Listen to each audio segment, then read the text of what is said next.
Arav used to think that bad things were just stories you saw on the news. They didn't happen in his small neighborhood, where the biggest event was a cricket game in the street and the sound of mothers calling kids home as the sky turned orange. They didn't happen to boys who still had homework to do and big dreams of becoming pilots. And they definitely didn't happen to his best friend, Rohan. Rohan had a laugh that you could hear from the other end of the lane. He was the kind of kid who could climb the tallest trees, but would always climb back down to help someone who was too scared to move.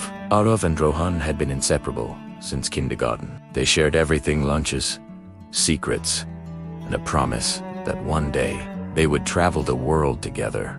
Just the two of them. But one rainy afternoon, their world tilted on its axis. The accident was so sudden. A slippery road, a speeding car, a crowd gathering too quickly. Arav remembered standing there, frozen under his umbrella, as the world blurred around him. He remembered an adult pulling him back, away from the scene. He remembered the piercing sound of sirens growing louder and louder. But what he couldn't remember was how to breathe after it was all over. The days that followed felt like a dream. A nightmare he couldn't wake up from. School went on. The sun still rose and set. People around him were still laughing and living.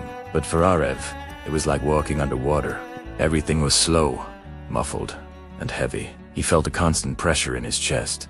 At the funeral, he stared at a photograph of Rohan, surrounded by white flowers. It just didn't make any sense. How could someone so full of life, so vibrant, so loud, suddenly become a still picture? Why him? Arav whispered to his father, his voice barely a sound. His father didn't have an answer. He just placed a heavy, comforting hand on Arav's shoulder. There were no words that could fix this. Bike at school. Rohan's empty desk was the loudest thing in the classroom. It was a silent testament to their loss. No one wanted to sit there.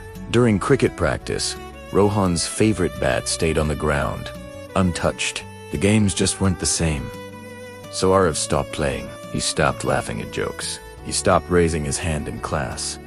He felt like a ghost haunting the edges of his own life. At night, sleep offered no escape. He would lie awake, replaying their last conversation over and over in his mind. "Don't forget tomorrow's match," Rohan had shouted, his voice full of excitement. "I won't," Arav had replied, already imagining their victory. But for Rohan, tomorrow never came. One evening, while trying to clean his messy desk, Arav stumbled upon an old notebook. He almost tossed it aside, but then he saw the familiar scrawl on the cover. It was their adventure book. His hands trembled as he opened it. Inside were pages filled with their dreams, doodles of towering mountains they wanted to climb, vast oceans they would sail, and airplanes soaring above the clouds with two stick figures in the cockpit. He flipped to the very last page. There, in Rohan's big, messy handwriting, were 4 words: "We will do big things." Arav traced the letters with his finger. The familiar ache in his chest tightened. But this time, something else flickered within him. It was a tiny spark, a fragile ember of warmth in the cold emptiness. The promise wasn't just a memory, it was a mission. The next day, Arav took the notebook to school. During lunch, he gathered their small group of friends under the shade of the old banyan tree, their usual spot. His voice was quiet, but it didn't shake. "We can't just be sad forever," he said, looking at each of their faces. Rohan wouldn't want that. He held up the adventure book. He wanted us to do big things. So, let's start. Losing someone you love is one of the hardest things in the world.